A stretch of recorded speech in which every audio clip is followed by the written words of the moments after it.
안녕하십니까 여러분. 오늘은 교과서 100쪽에 있는 문화여행에 대해서 간단하게 한번 해보도록 하겠습니다. 여기 아래쪽에 보시면 사진이 나와 있습니다. 인도 겐지스강에 행해지는 힌두교 예배 의식이고요. 힌두교의 사제는 잔잔한 음악에 맞추어 박수치며 노래도 하고 향을 피워 원을 그리며 돌리기도 한다라고 되어 있는데, 사제라고 되어 있어요. 힌두교의 예배 의식이라고 되어 있기 때문에 이 사람들은 아마도 크샤트리아 계층이 되지 않을까. 크샤트리아, 바이샤, 수드라. 아니다. 선생님 잘못했어요. 이 사람들은 브라만. 이제 인도에서는 힌두교에 대해서 간단하게 이야기하면 카스트 제도라고 하는 신분 제도가 있잖아요. 그 중에서도 제일 위에 있는 계층이 브라만 계층이고요. 이 사람들은 이와 같은 사제, 실제 이제 종교 제사장 같은 경우가 이 브라만 계층에 해당하고요. 두 번째가 샤트리아, 바이샤, 수드라 라고 해가지고 네 가지의 계층이 존재를 합니다. 물론 아래쪽에는 보이지 않는 계층,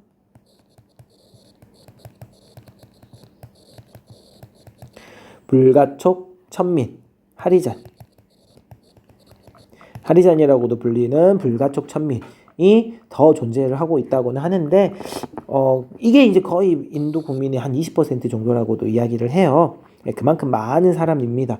20%라고 한다면 대략 한 2억 6천에서부터 3억 명 사이 정도가 되는 거거든요.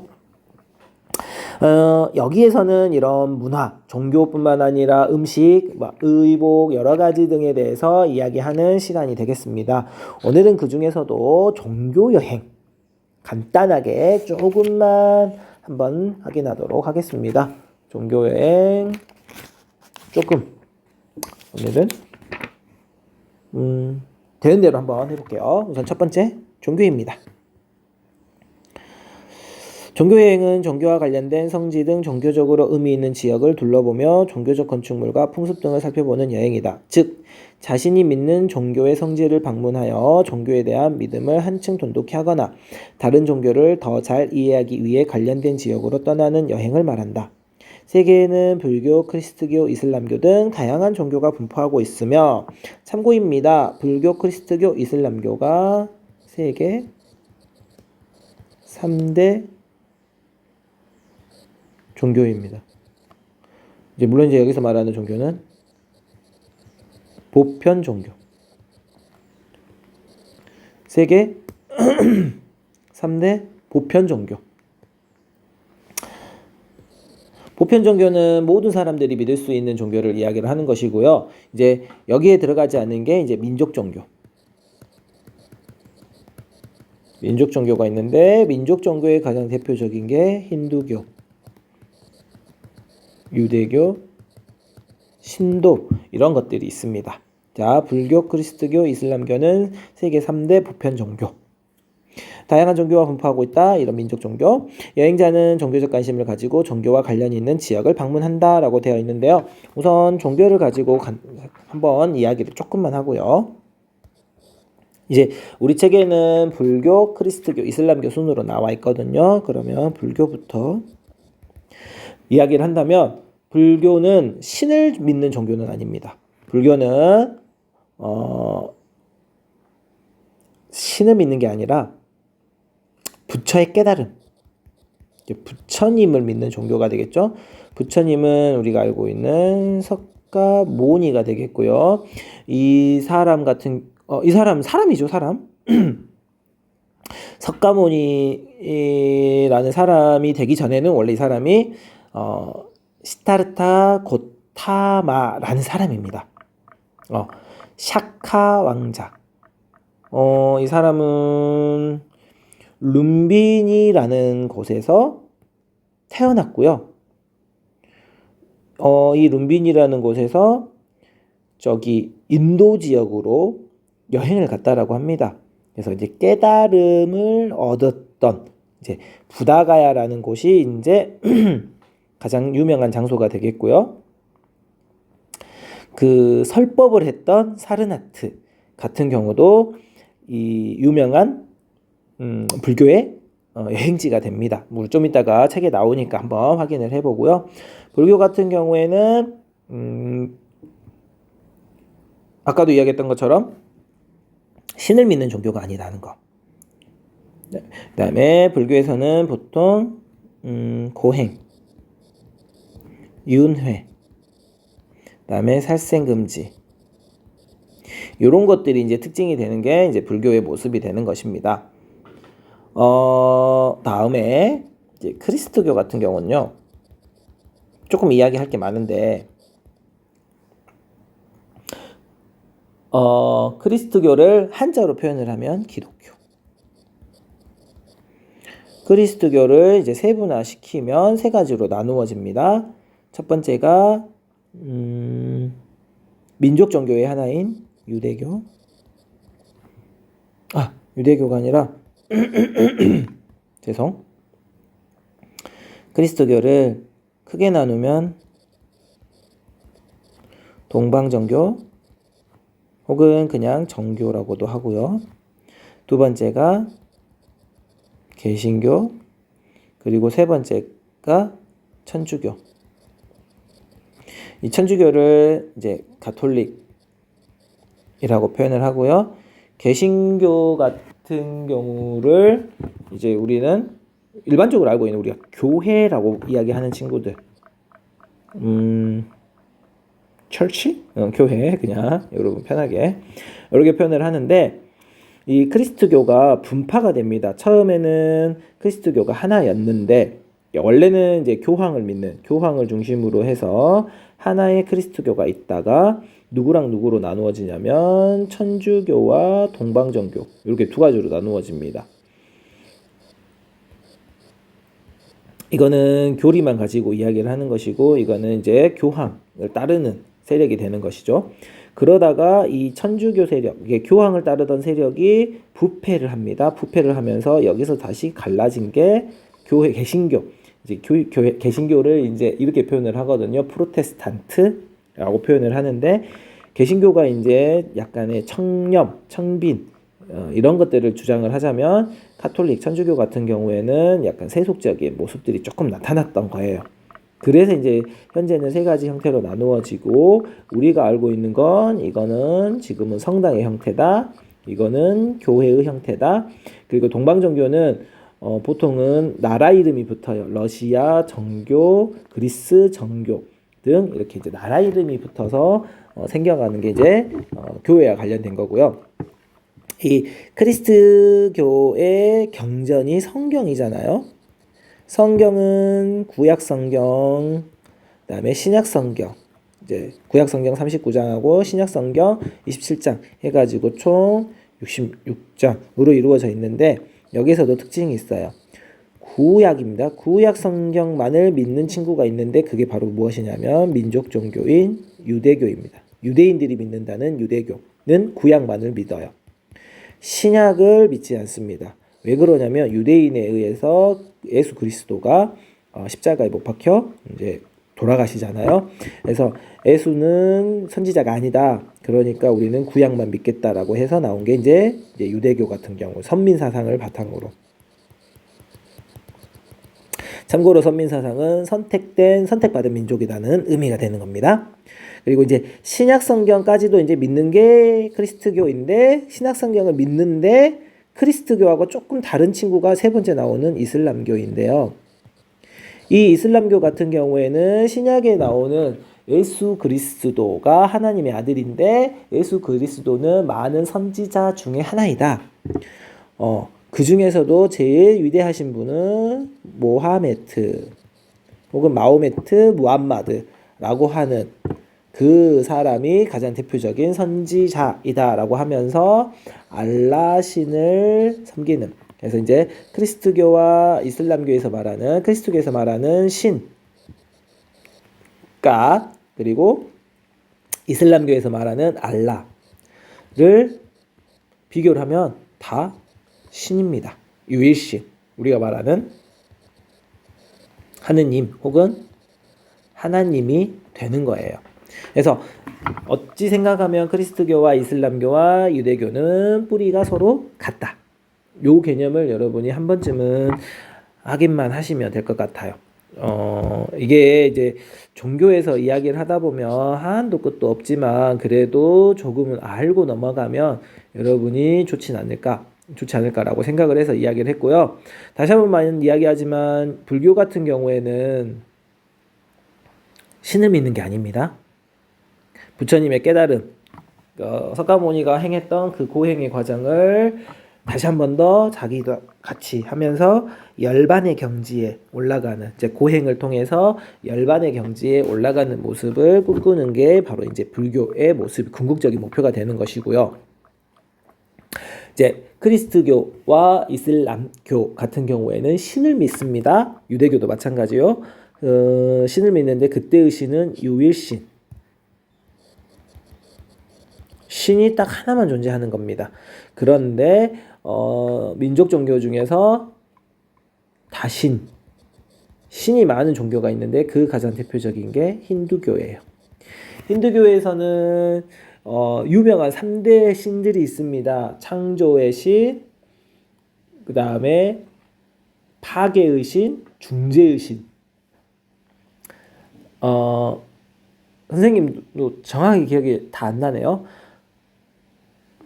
비슈누, 그 다음에 시바신, 그러니까 비슈누신, 시바신, 그 다음에 무슨 신 해가지고 파괴, 창조, 중재. 근데 이제 정확하게 기억하는 거는 그때 파괴의 신이 바로 시바신이었었어요.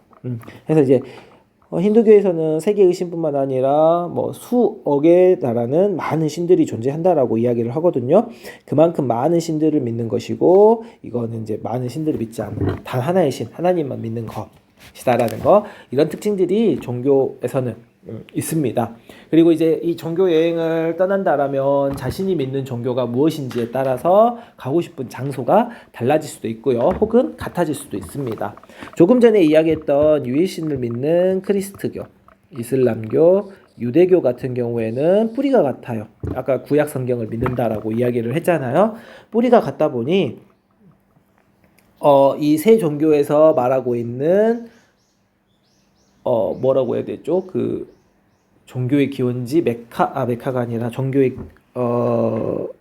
여행의 대상지, 장소가 겹칩니다. 그곳이 바로 어디냐면 이스라엘이에요. 이스라엘이라는 지역이 크리스트교, 이슬람교, 유대교에게서는 기원지가 되는 겁니다. 그래서 모두 다 이스라엘이 자기 땅이라고 이야기할 정도로 조금은 약간 복잡한 그런 모습들이 나타나는 것이기도 하고요. 자, 그럼 본격적으로 하나씩 살펴보도록 하겠습니다. 오늘은 딱 불교 여행까지 한번 이야기를 하면 될 것 같아요. 다음 시간에 이제 크리스트교하고 이슬람교 여행에 대해서 이야기를 하면 될 것 같네요. 아니면 오늘도 그냥 우선 한번 해볼게요. 우선 불교입니다. 불교 여행이란 불교 신도들이 불교 성지를 순례하는 여행뿐만 아니라 일반인들이 불교 국가를 방문하여 불교와 관련된 문화와 유적을 둘러보는 여행을 말한다. 불교 여행의 대상이 되는 국가로는 네팔, 타이, 미얀마, 중국 등이 있다 라고 되어 있는데요. 가장 중요한 나라 한 나라가 빠졌네요. 인도가 어떻게 생각하면 불교의 성지이기도 합니다. 불교 여행에는 4대 성지, 즉 부처가 탄생한 네팔의 눈비니, 깨달음을 얻는 인도의 부다가야, 최초로 설법한 사원이 있는 인도의 사르나트, 열반에 들어간 인도의 쿠시나가르를 많이 방문한다. 그래서 네팔에 한 군데, 인도에 3군데가 있잖아요. 여행을 다니다 보면 보리수 아래에 또는 탑 주위를 탑돌이하면서 기도하는 승려나 신자들을 볼 수 있다. 한편 성지의 주변 새벽녘 거리에서는 탁발하는 승려들의 행렬과 시주를 하는 사람들을 볼 수 있다. 불교 여행은 신자에게는 불심을 높이거나 자신의 소망을 비는 의미가 있으며, 일반인에게는 다른 종교와 문화를 둘러보고 이해하거나 마음을 정화하는 의미가 있다라고 되어 있습니다. 해서 관련된 사진으로는 여기 보이시는 사진처럼 탑도리를 하는 모습들, 그리고 머리를 깎는 모습들, 그리고 석굴 사원 같은 것들이 볼 수 있는데요. 이런 부분들은 우리가 조금은 신경을 써야 되겠습니다. 종교 여행에서는 종교마다 복장에 금기사항이 많다. 단장과 옷차림. 신뢰를 관람할 때는 예배를 드리는 성직자나 신도에게 방해가 되지 않도록 엄숙한 태도를 취하는 것.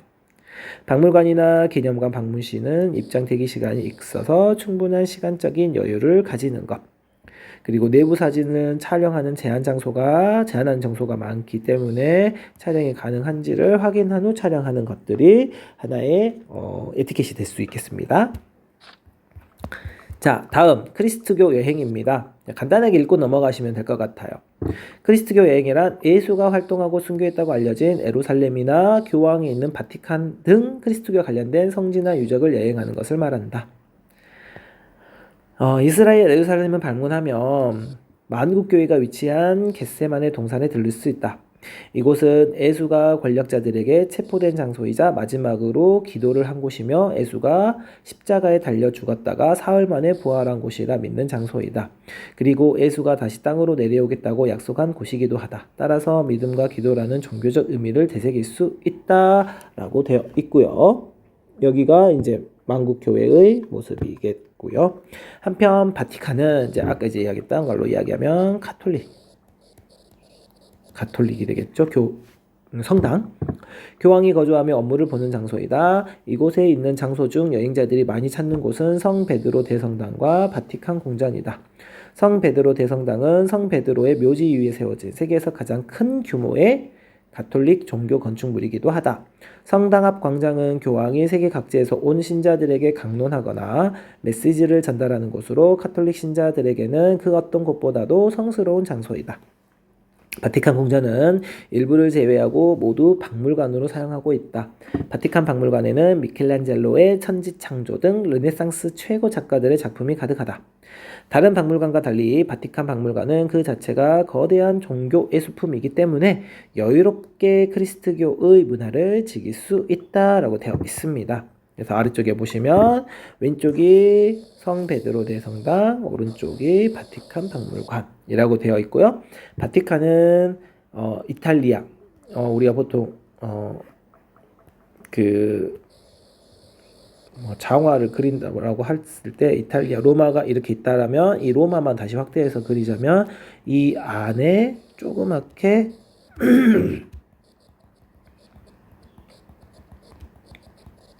바티칸 시국이 존재하고 있습니다. 하나의 나라로 인정을 받고 있고요. 세계에서 가장 면적이 작은 국가라고도 할 수 있겠습니다. 자, 그리고 마지막으로 이야기되는 친구가 이슬람교입니다. 자, 이슬람교 여행이란 이슬람교와 관련된 성지나 사원을 둘러보는 여행을 말한다. 일반적으로 이슬람교 성지로는 사우디아라비아의 메카, 자, 무엇의 메카? 여기에서 나왔어. 성지. 예루살렘의 바위사원, 터키 이스탄불의 술탄 아흐메드 모스크 등을 들 수 있다. 하지란 이슬람 성지 메카를 순례하여 정해진 의식을 치르는 것을 하지라고 합니다. 세계 곳곳의 이슬람교들은 순례의 달에 메카에 있는 카바 신전을 방문을 한다. 메카 방문은 이슬람교도의 의무사항으로 규정되어 있어 순례의 달에는 더 많은 인파가 몰려든다. 이슬람교 같은 경우에는 5대 의무가 있습니다. 예를 들어서 성지순례, 첫 번째는 성지순례, 그 다음에는 2.5%의 희사, 기부금, 어떻게 생각하면 진짜 교회에서 말하는 11조와 같은 개념. 그 다음에 라마단 기간 동안의 금식, 그 다음에 하루에 5번 메카를 향해서 기도하는 것. 그 다음에 5대 의무 잠깐만. 메카를 향해서 기도하는 거, 라마단 기간 동안의 금식, 그 다음에 마지막 5번째가 그거. 알라를 믿는다라는 신앙 고백 해가지고 총 5가지. 그러니까 다섯 가지 의무가 있다. 그 중에 하나가 이제 여기 성지순례가 되는 것이죠. 이슬람교는 돼지고기와 술을 금기하고 일정한 시각에 예배를 드린다. 이슬람 국가를 방문하면 이슬람 교도들의 문화를 쉽게 접할 수 있다. 공항 내부의 예배 시설을 비롯하여 호텔에 표시된 메카 방향의 표식이나 새벽녘에 들려오는 아잔 소리 등이 그 예이다. 여기 예배 시간을 알리는 소리. 이슬람 지역의 거리 풍경을 보면 거리는 복잡한 미로로 얽혀있지만 중앙에 있는 사원과 수크라고 부르는 시장, 지도자 술탄의 궁전 등은 성체로 둘러싸여 있다. 이러한 독특한 시설들은 중동의 이슬람 국가에서 흔히 볼 수 있는 구도심의 볼거리이다. 구도심 한편에는 광장이 자리 잡고 있는데 오후나 저녁이 되면 많은 인파가 몰려들어 볼거리를 제공한다라고 되어 있습니다. 여기에는 술탄 아흐메드 모스크 나와 있는데 블루 모스크 또 유명하기도 하고요. 이스탄불에 가보면은 이제 양쪽에 사원이 있어가지고 예전에는 성당으로 이용이 됐던 부분이 지금은 이슬람교의 사원, 모스크로 이용이 되고 있는 그런 독특한 모습들이 나타나는 건축물들도 존재하고 있다라는 걸 한번 기억을 해보시면 좋겠고요. 나중에 여행 가는 것도 추천해 드립니다. 마지막으로 나와 있는 게 이제 우리나라 이슬람의 이태원 사원, 이태원에 이슬람 사원이 있는데요. 우리나라에도 이런 이슬람 사원이 있는데 신기한 게 건물이 예를 들어서 다 이렇게 존재하고 있었을 때 이슬람 사원만 이런 식으로 삐뚤어져 있어요. 삐뚤어져 있는 이유는 이슬람 사원으로 들어가서 안에서 예배를 드릴 때 이 벽면이 딱 어디를 향하게 되냐면 메카를 향하게 돼 있어요. 무조건. 이슬람 사원의 특징입니다. 어디에서든지 메카를 향해서 절을 하게 돼 있습니다. 그리고 이슬람교의 전형적인 특징, 마호메트, 알라신을 표현을 하는 모습을 보면은 얼굴이 표현이 되어 있지 않아요. 이런 여러 가지 독특한 특징들이 나타나는 게 이슬람교인데, 여러분도 나중에 한 번은 접할 수 있다라면 한 번은 접해보는 것도 나쁘지 않다라고 생각합니다. 그래서 종교와 관련된 내용은 이렇게 마치겠고요.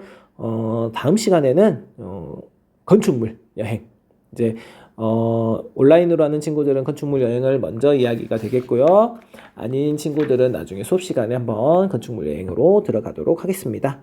그럼 모두 수고 많으셨습니다. 오늘은 여기까지.